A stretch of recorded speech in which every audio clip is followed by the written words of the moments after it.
Let's play darts.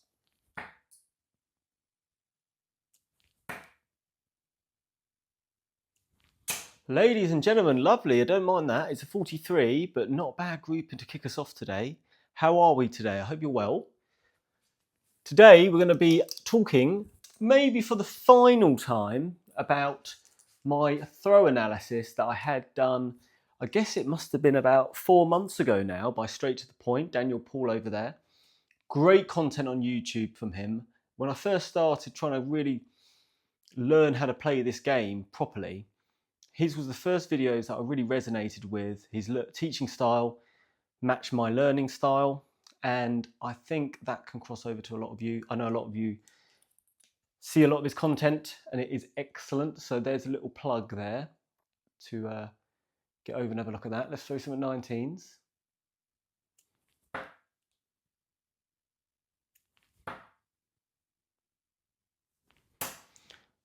Right, a little bit of a tiny warm-up today, because what I'm going to do is I'm going to show you the final summary of my throw analysis, and I'm going to give an update really on where I am with each of the recommendations that Daniel gave me and how I feel about it and the difficulties basically. Mainly it'll be the difficulties I'm having with some of the things that I do extremely wrong.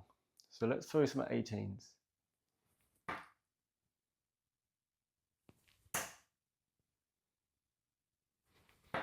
Right, I think we should just get going, because today I'm probably gonna, what shall we do? I'm gonna throw doubles. We'll do doubles we'll go 20 down today. We'll go 20 down on doubles, but it's gonna be mainly talking about my throwing technique and what I'm trying to do to get better at darts. So let's run the tape on Straight to the Point summary on my throw analysis. So just to summarize what I want you to do going forward, firstly, always take a step past the off key, have a little pause, practice stepping into it. Mirror the pace of the game, going straight into a pre-shot routine. So position your feet, front leg nice and straight, leaning in a little bit more from the waist. So you're bringing your head forward. Then we're going to pick up the dart. So feet, head, then pick up the dart. And never deviate.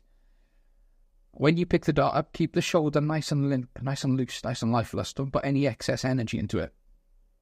Then pick the dart up from your hand and your forearm. It'll feel a little bit like your shoulder's missing at first. It's a bit strange, but you should get good results pretty quickly. The throw should feel much smoother within weeks. And after a few months, it'll feel completely natural to you anyway. Sink the shoulder, pick the dart up using your hand and your forearm, so you're not putting any excess energy into that shoulder. And then we're going to find the new position here. So we're going to be aiming a little bit closer than we currently are, and having a nice little pause on position here. Roughly the dimensions of Martin Adams are a good one to go off. That's a nice place to start. Then we're going into the drawback. Now when we draw back, stop using the arm. Keep the elbow still, back with the fingers, followed by the wrist. Wrist and fingers. Decelerate. Build the momentum up. If you start going from the wrist and the fingers, it should help you shorten the drawback significantly. It's all about timing. Back with the fingers, followed by the wrist, into a nice little pause. We don't want the flight going further than your lip. Oh, by your chin, I should say. Just under your chin. The less you draw back, the less there is that can go wrong. The less you do, the less there is that can go wrong. When you're drawing back as far as you are, the elbow's dropping, then it's lifting. And you're going to have to time that to perfection. All those little microscopic movements every single time if you want to be consistent. It's just not going to happen. If you look at the most consistent players like Taylor, the elbow doesn't do a lot. John Lowe, again, the elbow doesn't do a lot. Martin Adams, elbow doesn't do a lot.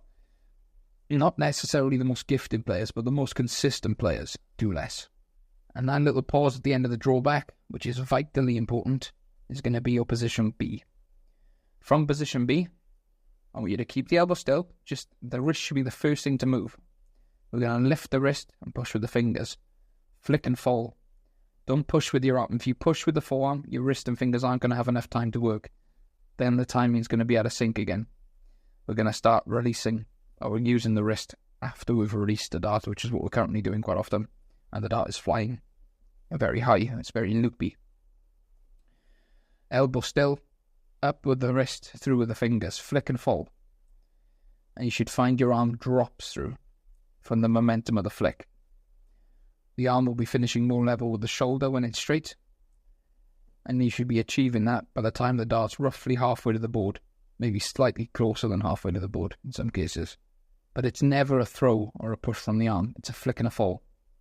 You can either push with the fingers and the wrist, or flick the wrist and push with the fingers. We don't want to be pushing from the arm. Flick and fall into your natural handprint. And that handprint needs to be achieved as a consequence of flicking straight. So you're trying to keep the same shape of your hand all the way through. Never try to copy another player's handprint because it's affected by the grip. The more closed the grip is, what I mean by that is the more sideways the grip appears when they're aiming at the dart, the more sideways the hand's going to finish. Taylor never finished with his fingertips pointing completely to the ground and the palm of the hand to completely to the ground. There's always an angle because he has a closed grip. It's different. The common denominator is keeping the same shape, keeping it through nice and straight. Flick and fall into your natural handprint. Now, in order to get the handprint consistent, we've got to stop moving the elbow sideways. The only way we're going to do that is to practice with the string. So I want you to tie that string to the center of the 3 on the numbering. Bring the string all the way to the center of your armpit, then place your elbow over the string so there's no break angle on the string. Keep the same angle on your arm all the way through. And experiment with your eye dominancy, because eye dominancy is a spectrum. Even if you are right eye dominant, doesn't necessarily mean it, in your case it's best to draw to your right. The fact you feel the need to draw to the center of your face, though, tells me that you probably are right eye dominant, and it's just a bit of an anomaly. Most players that are right eye dominant prefer to stick their elbow out rather than point it in. But you do get that, a small percentage that naturally their hand-eye coordination just works different. It's not necessarily bad, it's just different. You have to work with what you've got. But make sure the elbow and shoulder's down the line with the string firstly. Then look at the angle of your forearm. As you go through, you want to draw back nice and straight, keeping the same angle of your forearm. Then you're flicking through, keeping the same shape of your hand, same angle of your forearm. What you'll find is the more you point the elbow in towards your right, the more to the left you're going to have to stand. You might prefer, though, if you're creating a big angle on your forearm, to go more to the right of the oche and stick the elbow out more. A bit like Oche de Sousa. Either one will work. So we're either going to go to the right, keeping the elbow in the centre, keeping the elbow out completely straight, or go to the left, keeping the elbow really far out with a bigger angle on your forearm. So there you have it. There's the throw analysis summary, running through basically how I need to throw a dart, or certainly how I need to be improving how I throw a dart. And the first part was, we've spoken about this many times, but my pre-shot routine. So previously I would just pick up my darts, then move my head and move my arms and what have you. Whereas now it's very purposeful. I make sure my foot is where I want it nice and straight, because I like to be very square on. And then my head's up, and my head is higher than it used to be, because I don't want my head moving just to get out of the way of a dart. And at this point, I then raise the arm. Right, let's go tops.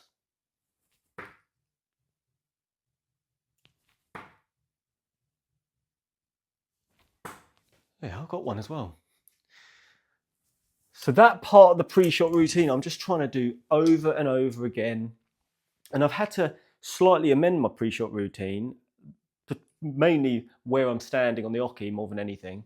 But it's just having it and not really moving after you've got into position. You want to raise your arm when you don't want to do any more moving. So we're going to go down to double 19.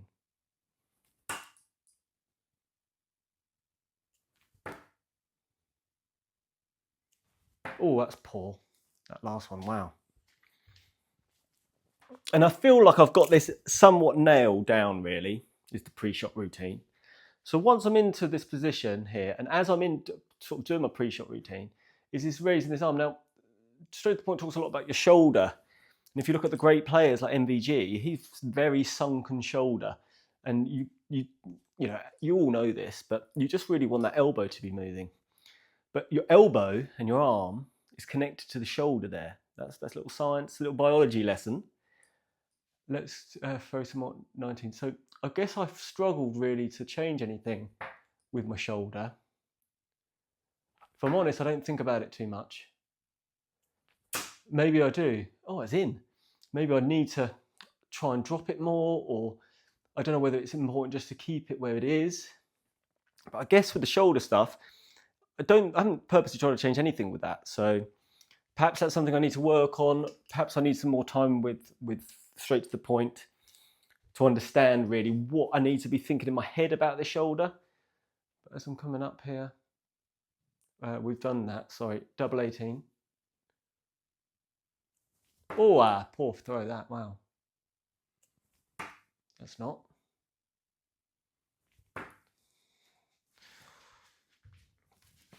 So the shoulder's a bit of the mystery for me. It's a mystery shoulder. The old limp shoulder. Limp biscuit, limp shoulder. Right, we're on 17s here.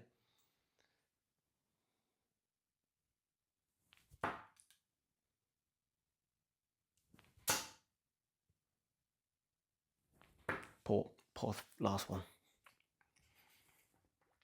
One thing I'm trying to do, straight to the point, mention is, and sometimes you got mixed messages about this. It was quite a surprise when I got that, when people talk about having that sort of very right angle arm business and keeping this arm like at a right angle, 90 degrees there. Whereas I've just really struggled to have that natural, like doing that naturally. It's far too high. He said it's fine to drop your elbow. You can keep your elbow much lower than your shoulder if you need be. What are we on here? 17 still, aren't we? And he said to sort of aim a bit more forward. Now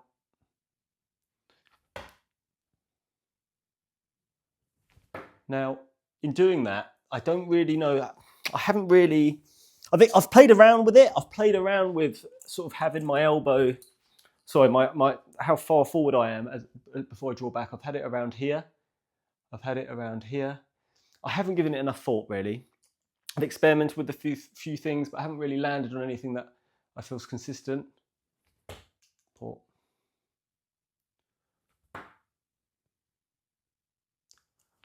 But I guess I'm not afraid to sort of aim a little further away. I guess with all these things, you kind of want to remove as many variables as possible. And if you're moving this arm so much, you're increasing the variability in what could happen. If you've got a short movement, there's less that can go wrong than a big, long arc.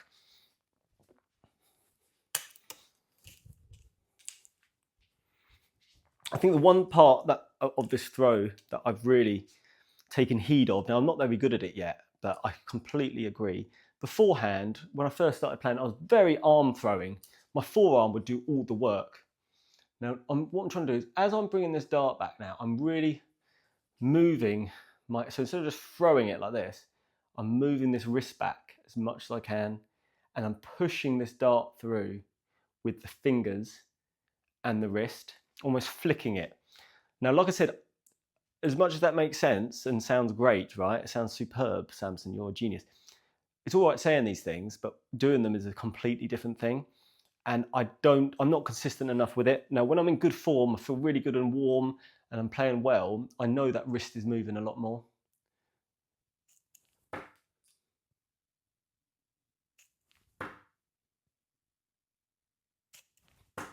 There it is. So that's like an ongoing project really. I'm much better in it than I was, 100%. But in some ways, I feel like I lost a bit of accuracy in converting myself from a forearm thrower, where I was hitting doubles with more accuracy, I really was, to this now where I need to sort of let the fingers and the wrist do the work. I saw my scoring increase massively by changing this, because I think it's given me consistent darts. But when it comes to actual accuracy for doubles, I found myself throwing sort of 2 bad darts and 1 very good dart by arm throwing a lot. So I guess that's a transition when you're making changes to your throw. Sometimes you're going to go through those ups and downs, and downs is the key one there. Right, 16. And I actually think that wrist is probably the most important part of a throw in many ways, is learning to get that wrist through and then becoming consistent with it and releasing at the right time, etc.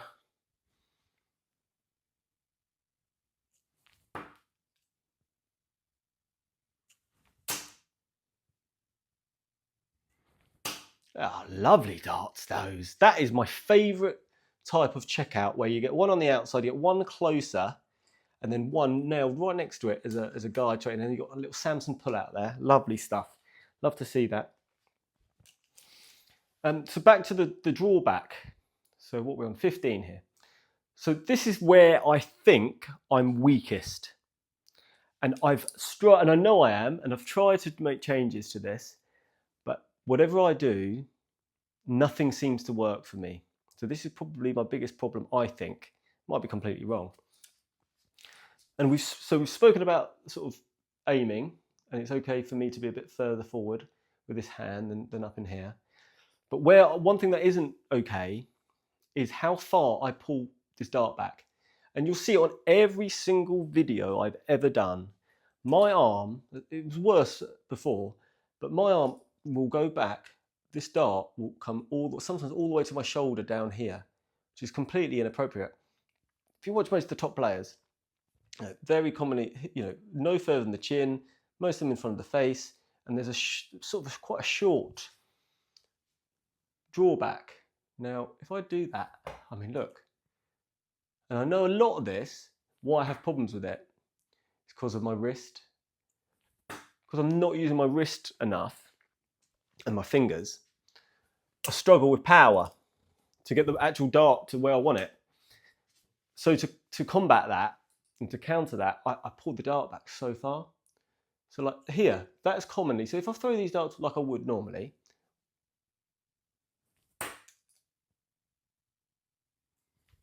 poor though.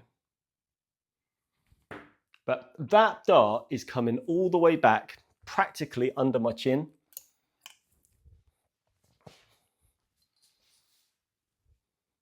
So I will here, and now ideally, I want it to be like here, and I want this dart to be straight.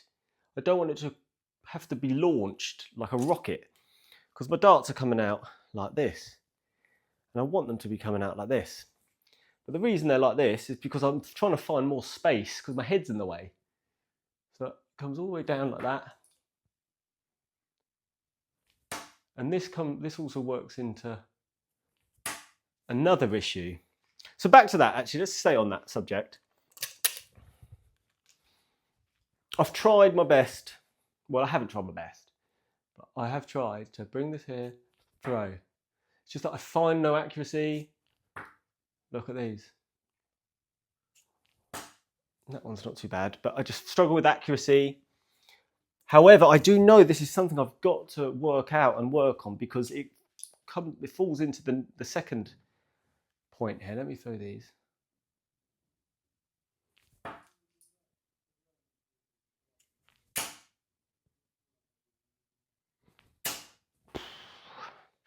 Also, I do find my arrows do become less accurate the more I sort of think and talk about my technique rather than just focusing on one or two things every session.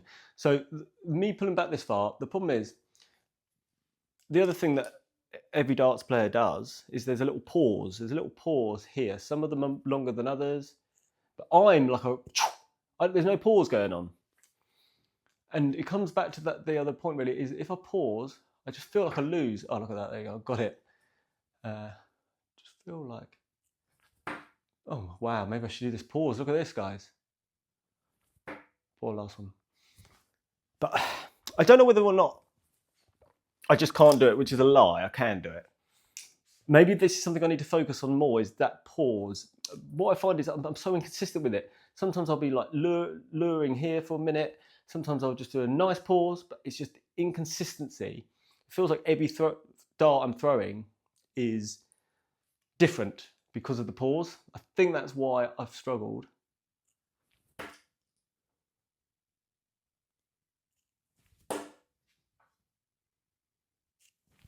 That's nice. Perhaps that's what I need to work on. Write that down, please. I need to work on that pause, because I think maybe with a few days of consistent practice by doing that pause and getting through the fact I'm going to be terrible for that time, it's going to serve me well in the long term, because I do know that pause is key. We're on 12s.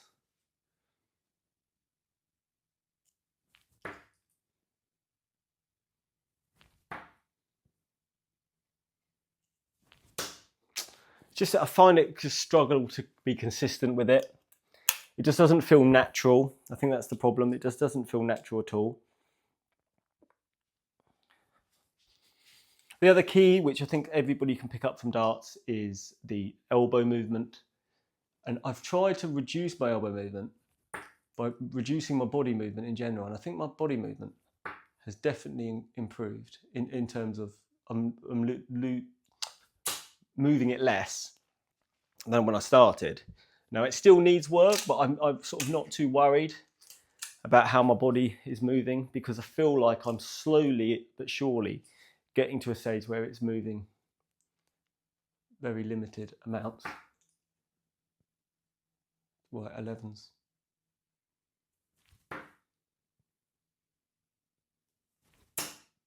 Not too bad. So the elbow really, it probably does move too much. I guess I need to really look at that, because I'm not really sure, to be honest, if my elbow does still move far too much. I mean, in the video as well, my arm would come in and out, and I've countered that by allowing it to stay out, my elbow, and throw with it out, if that makes sense. They're terrible, those.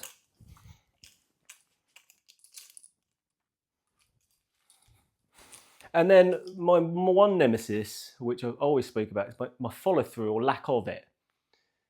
And the key of the follow through stuff, if you watch me throw, as soon as I've thrown, right, that's what I want. Okay, that's what I want. I want every dart to be next dart, next dart, next dart. Now, how I throw is this. It's almost one whole motion where you're throwing 3 darts, rather than each dart is separate, because I'm not following through. I'm following through to pick up the next dart. So that's something I need to be doing more of. So look, when I think about it, it goes everywhere.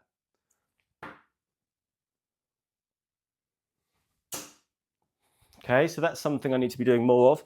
And also working out sort of how I should be following through. Does that hand just drop down? Should I let it sort of fall more naturally? I find it hard for it to fall at all. That's terrible, that.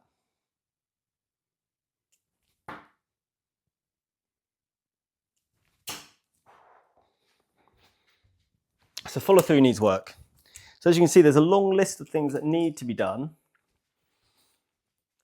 Some things have done well. I mean, I'm pushing through with my fingers more, my wrist. Not enough, definitely not enough. Poor. But that is progress for sure. It's definitely helped and become consistency. And I've spoken about the angle on the Oche, because when I'm throwing, my elbow comes out like this. And when I was throwing before, I try and tuck it in. I try and sort of force it out there. But what would happen is, as I'm forcing in, as I'm throwing the dart, it would come back out. So it's almost moving like this all the time. So now I'm just keeping it steady. And the reason why that might be happening is because I'm drawing this dart to the center of my face. And that's because I'm right eye dominant despite having a left hand. So I'm finding myself more on the Oche on this right hand side. What are we on here? 11? Are we still on 11? I think we're still on 11. That's shocking.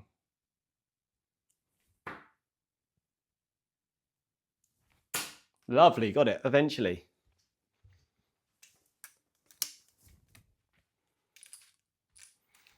And I think being on this side of the Oche, it certainly hasn't hindered me. It's just nice to know that perhaps I'm in the right position. Right, double 10. That's shocking. That was gone.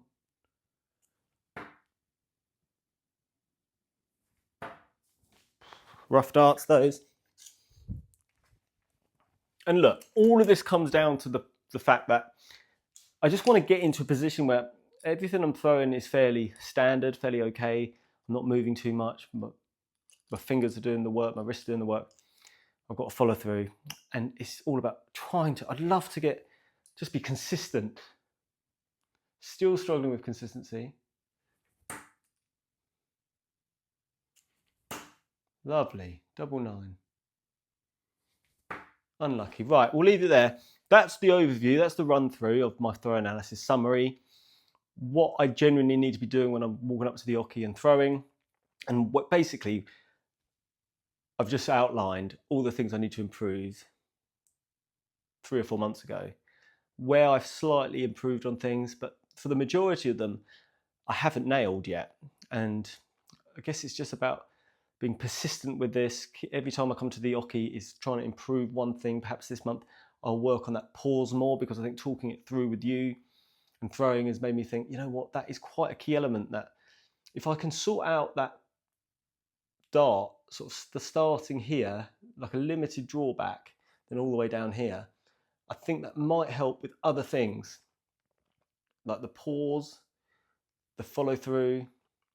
Perhaps that's what I need to be working on next, is just getting into that habit of, because that's quite a big change. And I'm looking for big change. The biggest chunks of improvement I can get are going to be from the main things that I'm doing wrong. And I think that might be one of them, as well as keep working on this wrist, I guess. But yeah, let me know how you're getting on with your training. Any of this interesting to you or useful? And I hope you're well and enjoy your day, and hope you're enjoying the Grand Slam.